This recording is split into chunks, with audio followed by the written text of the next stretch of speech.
Berube, student athletes Lauren Dillon, Emma Roberson, and Michela North. We will take questions for anyone up on the dais. We will start with a comment from head coach Berube.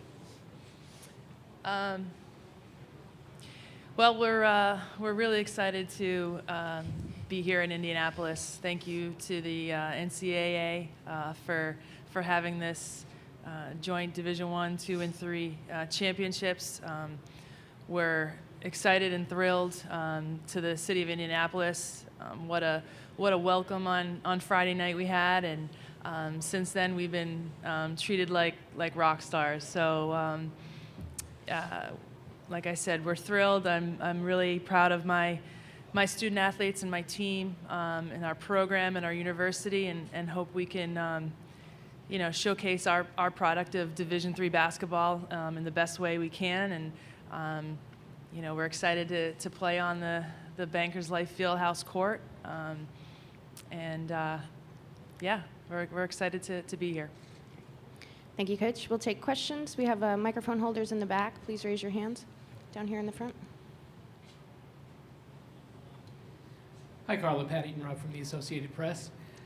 Can you talk about this matchup between offense and defense that you're going to face? I mean, obviously you faced them last year, but this is a team that averages 92 points a game, and you guys give up, 44 or something. So how do you see that working out?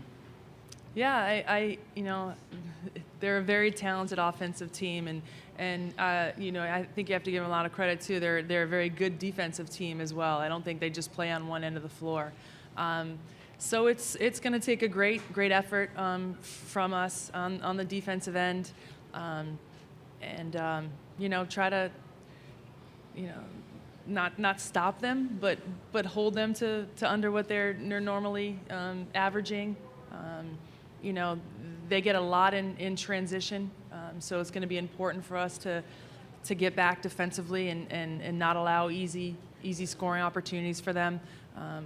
With our defense, we want to make teams have to work for what they get. So in these past 14 days that we've been practicing, we've been working on our defense a lot. And then the other key is, we've got to score the basketball. We're not going to hold them to 44 points. I don't think that. I mean, that would be really amazing, but I don't think that's going to happen. So we've got to score the basketball. So it's gonna, we want to make it into a grudge match, and hopefully, defense wins. Question over here. Creighton Raps from Hero Sports. I'll direct us to the student athletes. So Michela, first of all, talk about, I guess, you guys obviously play in a lot of smaller gyms, completely different from here. What's been the adjustment like, I guess, when you've been going through practices and getting used to the sight lines and depth perception here at Bankers Life? Yeah, it's a ginormous gym that we're definitely not used to. The only thing I can compare it to is Calvin from last year, which was also a pretty big gym. But we've been able to get some shots up, and we're having another shoot around today to kind of get used to the depth perception, and I think we'll be able to work it out. I mean, a basketball court's a basketball court, so we just have to play our game. Question down here. Hey, Coach, Doug Farmer with the AP. You alluded to you've had a lot of practice between your last game and this one. This is obviously very neat to have other three divisions together, but as a coach, is it tougher knowing that the biggest game of your season is 2 weeks after your last one, whatever it may be, to decide a title for you guys? It's been different. It's been nice also. I mean, I think we were a little banged up, after the Warper game in Columbus, and so that time off has been good for our bodies. It's also given my staff and myself some time to really prepare for one championship game, and so we'll see what it's done to the student athletes on the court. Hopefully we're still sharp. We've been playing some really good basketball in March. It's now April, so we've never played in April before, so we'll see what happens. I think to have these, these championships here at the Division I Final Four, I would do it every year if that could be the case. We'll take 2 weeks off to be here because it's been just an amazing experience and a lifetime memories for my student athletes that I'm so happy that they can experience. Question right here. Jim Fuller, New Haven registered. For the 3 players, I understand Tufts is an amazing academic institution, but run me through with Coach Berube. What was it about her sales pitch, what her passion, her vision that made you realize that was going to be the right college for you? Do you want to start that, Michela, and then we'll go down the line? Sure. I mean, when I first visited Tufts, it was mainly because of my mom, actually. I'm 4th generation there, so I always had Tufts, on my radar. But, I mean, when I met with the coaches, I knew that they just understood the game and had a love for it. And so I wanted to go to a school that kind of mixed academics and athletics and where all the players would just want to win all the time. Yeah, in addition to what Mick said, Coach obviously was an amazing player. She's even a better coach, I think. So just the experience she has, the knowledge she has, you can't really compare that to any other Division III coach. Also the assistant coaches she has next to her. And for me, it was also mainly the team coming to campus and meeting and visiting with the team.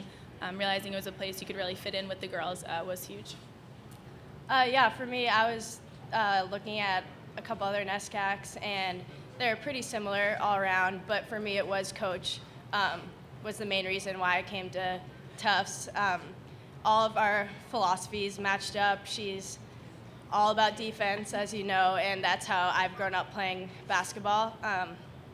And yeah, I wouldn't have it any other way. A question right down here in the front. For all 3 players, can you talk about Moss as a player and what do you do to stop her? What did you do last year? What did you learn from that? We'll start with Michela again. Yeah, I mean, she's a huge offensive threat. So, I mean, I think we have some great defensive players that hopefully will be able to limit her scoring. Last year, she kind of just took it to us offensively, and I mean, hopefully this year it'll be different. Yeah, she's an amazing player. I don't think you can stop her scoring, but I think you can limit her touches and just try and make her work for every shot she takes. The thing about Thomas More is she's not their only offensive threat. They're a whole team, so we really need to key in on her, but we also need to limit the other players as well. Yeah, Moss is a very dynamic player. She can play inside, she can play outside. I think we're really lucky to have some of the best defenders in, I think, Division III, who can also play on the inside and outside, and Emma and Melissa Baptista. So I think if we limit Moss, then we can win the game. Question right here from Doug.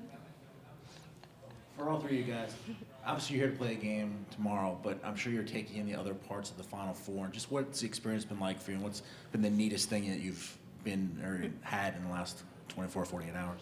We'll start with Michela again. Yeah, I mean, getting the Division I and II treatment has been amazing. And we've never done anything like this. No media, no video shoots or anything like that. So, I mean, just the overall, experience, I guess, of getting this kind of treatment and making us feel important and, police escorts. It's just been a lot of fun. My favorite thing so far was going to see the Indy 500 track. That whole night was awesome. The food, the fireworks, everything was really cool. So it's been incredible. I think, too, being able to share it. We have a lot of alumni coming back, our family, so being able to share it as a program as a whole has been awesome. Yeah, I think limiting it down to one favorite thing is just impossible. This whole experience has been so amazing. I think we came in knowing this was going to be life-changing, and it's just exceeded all of our expectations. We haven't even played the game yet, and it's just been, we just feel very lucky to be here. Question right here, Jim. For Carla, we talked to Morgan Valley yesterday. She was talking about the dinner when you got here. You, Shay, and her were together, kind of not really 3 generations, but 3 separate areas of UConn. What was that like, kind of reconnecting, and how much do you think your UConn background has helped you build the program you built? Well, first of all, it was a great experience, just chatting with them, and I played with Shay. Shay played with Morgan. So, but I'm good friends with Morgan. Just being fellow Huskies. So, yeah, I mean, I think it has a huge amount of, just the experience that I had at UConn. I'm a product of that environment, so a lot of who I am is what I've learned at my days at Connecticut. The way I think we defend and the toughness that we bring, that's the way you have to play at Connecticut, and so that's the way I want my student athletes to play from minute 1 to minute 40.